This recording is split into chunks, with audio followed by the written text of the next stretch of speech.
السلام علیکم ورحمۃ اللہ وبرکاتہ۔ بسم اللہ الرحمن الرحیم۔ نجاستوں کا بیان۔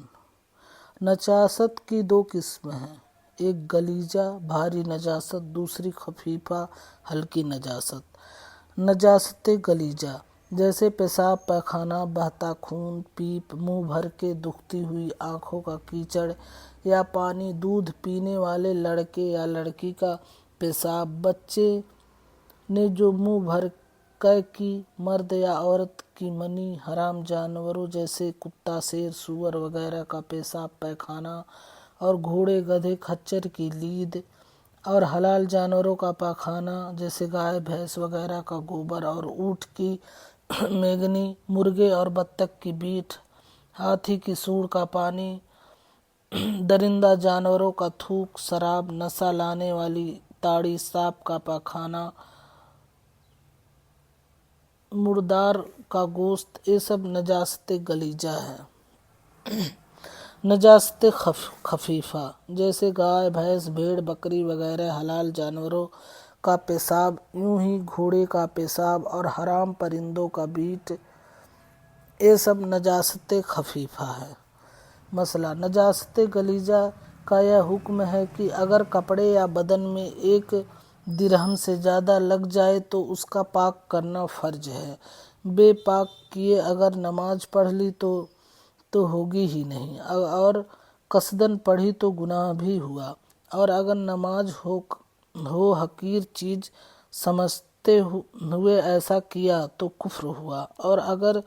درہم کے برابر ہو تو پاک کرنا واجب ہے کہ بے پاک کیے نماز پڑھی تو مکروہ تحریمی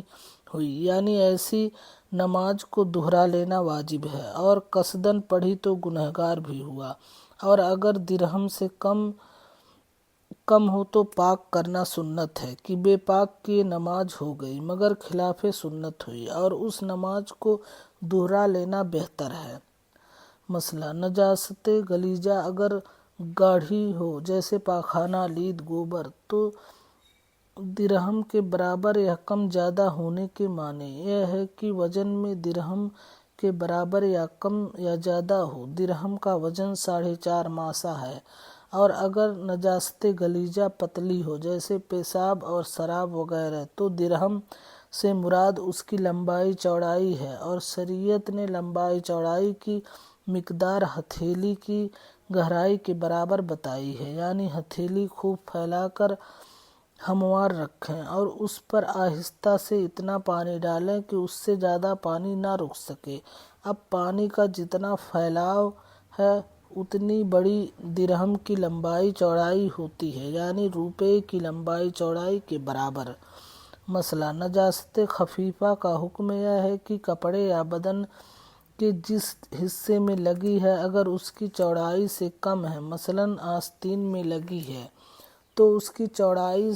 سے کم میں لگی، یا ہاتھ میں ہاتھ کی چوڑائی سے کم میں لگی ہے تو معاف ہے، اور اگر پوری چوڑائی میں لگی ہو تو بغیر دھو کر پاک کیے نماز نہ ہوگی۔ مسئلہ جو نجاست کپڑے یا بدن میں لگی ہے اس کو پاک کرنے کا طریقہ یہ ہے کہ اگر نجاست دل والی ہو جیسے گوبر، لید، پاخانہ تو اس کے دھونے میں کوئی گنتی مقرر نہیں، بلکہ اس نجاست کو دور کرنا ضروری ہے۔ اگر ایک بار دھونے سے دور ہو جائے تو ایک ہی مرتبہ دھونے سے بدن یا کپڑا پاک ہو جائے گا، اور اگر 4-5 مرتبہ دھونے سے دور ہو تو 4 مرتبہ دھونا پڑے گا۔ ہاں، اگر 3 مرتبہ سے کم میں نجاست دور ہو جائے تو 3 بار دھو لینا بہتر ہے، اور اگر نجاست دلدار نہ ہو تو بلکہ پتلی ہو جیسے پیشاب وغیرہ تو 3 مرتبہ دھونے اور تینوں مرتبہ طاقت کے ساتھ نچوڑ سے کپڑا پاک ہو جائے گا۔ مسئلہ نجاست غلیظہ اور خفیفہ کے جو الگ الگ حکم بتائے گئے ہیں یہ اسی وقت ہے کہ بدن اور کپڑے میں نجاست لگی ہو، اور اگر پتلی چیز دودھ یا سرکہ یا پانی سے نجاست پڑ جائے تو چاہے نجاست غلیظہ ہو یا خفیفہ، بہرحال پتلی چیز ناپاک ہو جائے گی اگرچہ ایک ہی قطرہ نجاست پڑ گئی ہو۔ مسئلہ نجاست خفیفہ نجاست غلیظہ میں مل جائے تو کل نجاست غلیظہ ہو جائے گی۔ مسئلہ حرام جانوروں کا دودھ ناجس ہے، البتہ گھوڑی کا دودھ پاک ہے مگر کھانا جائز نہیں۔ مسئلہ چوہے کی مینگنی گیہوں میں مل کر پس گئی ہو تو تیل میں پڑ گئی ہو تو آٹا اور تیل پاک ہے۔ ہاں اگر اس قدر زیادہ مینگنیاں پڑ گئیں کہ آٹا اور تیل کا مزہ بدل گیا تو آٹا اور تیل ناپاک ہو جائے گا اور اس کا کھانا جائز نہیں ہوگا۔ مسئلہ آدمی کا چمڑا ناخن کے برابر اگر تھوڑے پانی یعنی دہ سے کم میں پڑ جائے تو وہ پانی ناپاک ہو جائے گا، اور اگر آدمی کا کٹا ہوا ناخن یا بال پانی میں پڑ گیا تو پانی ناپاک نہیں ہوگا۔ مسئلہ ناجس جانور نمک کی کان میں گر کر نمک ہو گیا تو وہ نمک پاک و حلال ہے۔ مسئلہ